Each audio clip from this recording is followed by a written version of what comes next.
આકાશવાણી અમદાવાદ વડોદરા પ્રાદેશિક સમાચાર હર્ષ લીવા વાંચે છે. રાજ્યના આરોગ્ય મંત્રી ઋષિકેશ પટેલે કહ્યું છે કે એચએમપીવી વાયરસ ચેપી છે, જેના કારણે તકેદારી રાખવાની જરૂર છે.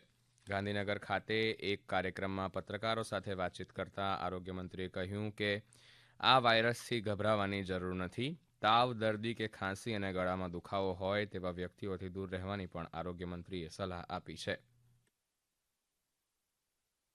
જે શ્વસન તંત્રને લગતા રોગ એમાં જે પ્રકારનો વાયરસ છે એ પૈકીનો વાયરસ છે, પરંતુ આ તમામ વાયરસો ચેપી હોવાના કારણે આપણે એની સાવચેતી લેવી જોઈએ. કેટલીક બાબતો, કોઈને શરદી, ફ્લૂ, ઉધરસ, ખાંસી આ પ્રકારનું હોય, ગળામાં દુખાવો, તો સ્વાભાવિક થોડું અંતર જાળવવું જોઈએ.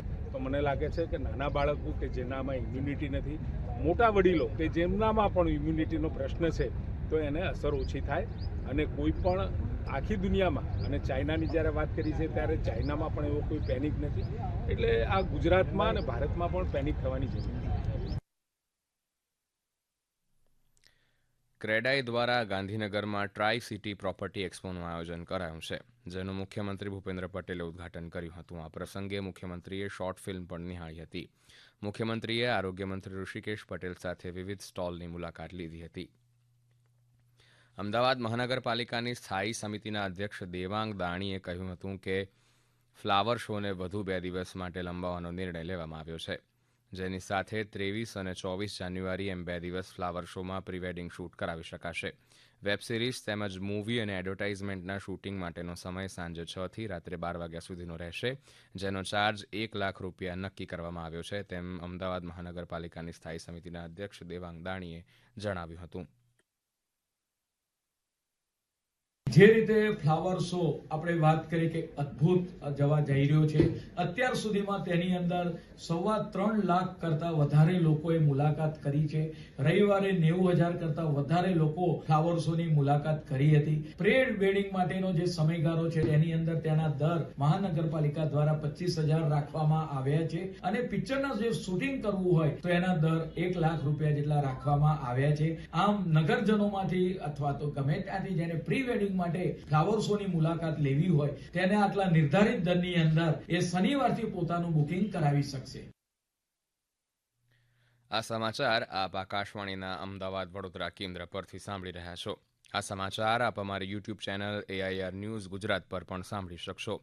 વધુ સમાચાર માટે આપ અમારી વેબસાઇટ newsonair.gov.in/gujarati અને અમારા એક્સ હેન્ડલ AIR_news_ABAD ને ફોલો કરશો.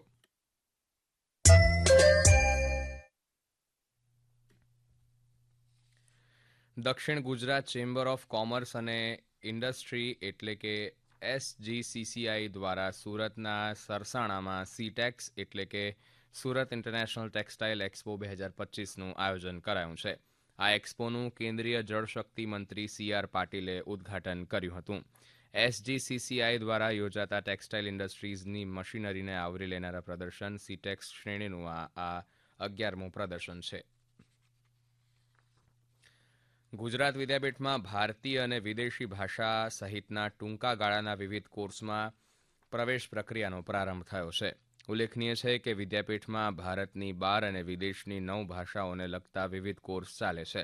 આ કોર્સમાં પ્રવેશ માટે 16 જાન્યુઆરી સુધી ઓનલાઈન અરજી કરી શકાશે. વધુ માહિતી સત્તાવાર વેબસાઇટ પરથી મેળવી શકાશે. મહેસાણા રેલવે મથક ખાતે સ્વયં સંચાલિત ટિકિટ વિતરણ યંત્રના માધ્યમથી લાઇનમાં ઊભા રહ્યા વિના ટિકિટ મેળવી શકાશે. અમદાવાદ રેલવે મંડળ દ્વારા આ યંત્ર મહેસાણા રેલવે મથકને આપવામાં આવ્યું છે, જે આગામી સપ્તાહમાં શરૂ કરાશે. મુસાફરો આ સેવાનો લાભ લઈ શકશે. જો સ્માર્ટ કાર્ડથી ટિકિટ બુક કરવામાં આવશે તો સેવા માટે ચૂકવવી પડતી રકમમાં 3%ની રાહત છૂટછાટ મળશે. રાજકોટના Saurashtra cricket association cricket ground ખાતે રમાઈ રહેલી આયર્લેન્ડ સામેની પહેલી મહિલા એક દિવસીય મેચમાં પ્રવાસી ટીમે છેલ્લા અહેવાલ મળ્યા ત્યારે 47 ઓવરમાં 6 વિકેટે 216 રન કર્યા છે.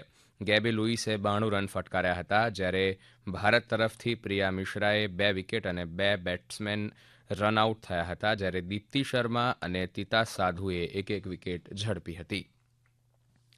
આ સાથે જ આકાશવાણીના અમદાવાદ વડોદરા કેન્દ્ર પરથી પ્રાદેશિક સમાચાર પૂરા થયા. નમસ્કાર.